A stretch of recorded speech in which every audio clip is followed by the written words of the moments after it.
It may seem a bit strange, but the Alice books are actually really noisy books. How can a book make any sound, though, apart from if you throw it at somebody or possibly sort of flick through its pages?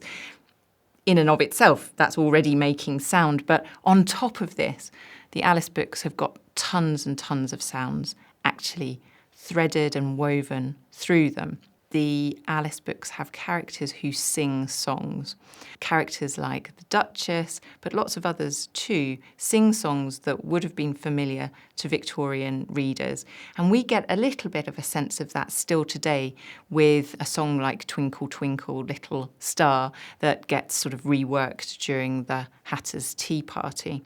The songs that Carroll draws on were really well known to his audience, and they were fairly simple, sort of easy listening, quite catchy kinds of songs. But they were definitely available to and sort of present for the readers that Carroll was writing for in the Victorian period. Probably the most common sound that we hear is the sound of people speaking, or actually things speaking. Everything speaks in these books. What Carroll does is to essentially give a voice to all kinds of objects and animals and other things that don't normally, or we wouldn't normally expect to be able to hear. And the conversations that they have are really interesting, often quite challenging, especially for Alice. The way that Carroll writes these conversations is really careful, and he allows us to understand the tone of the voice of these different characters. Alice will be referred to as speaking politely or kindly or quietly. A character like the caterpillar, on the other hand, is referred to as speaking contemptuously, which means that he's really sneering and unpleasant towards whoever it is that he's talking to. So we can tell the tone of voice of these characters, but we also know what volume they speak at. Some of them can whisper, but more often they tend to roar. The Queen of Hearts is particularly shouty and loud. There are other voices in these books, but there are also other sounds too. Things like grass which rustles and plates which crash, things which squeak.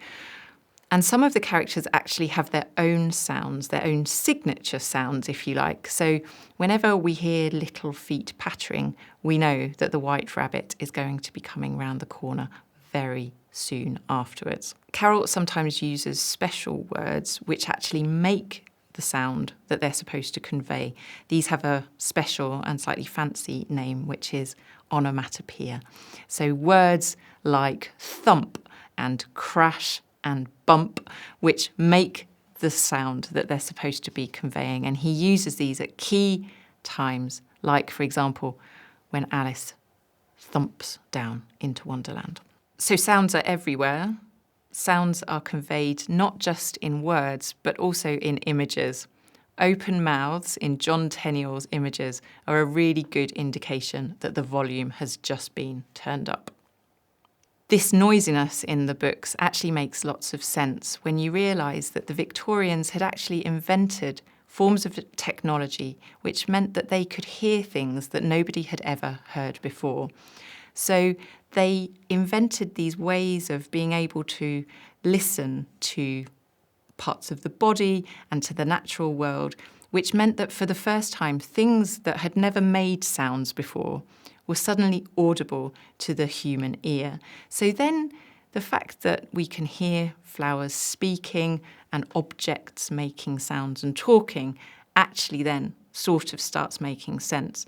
And Carroll's really interested in thinking about the noises and the sounds that might be happening in processes or in things, experiences that seem to be silent. So he's interested in looking at and thinking about the sounds that we might be making when we're sleeping, when we're reading, and when we're thinking.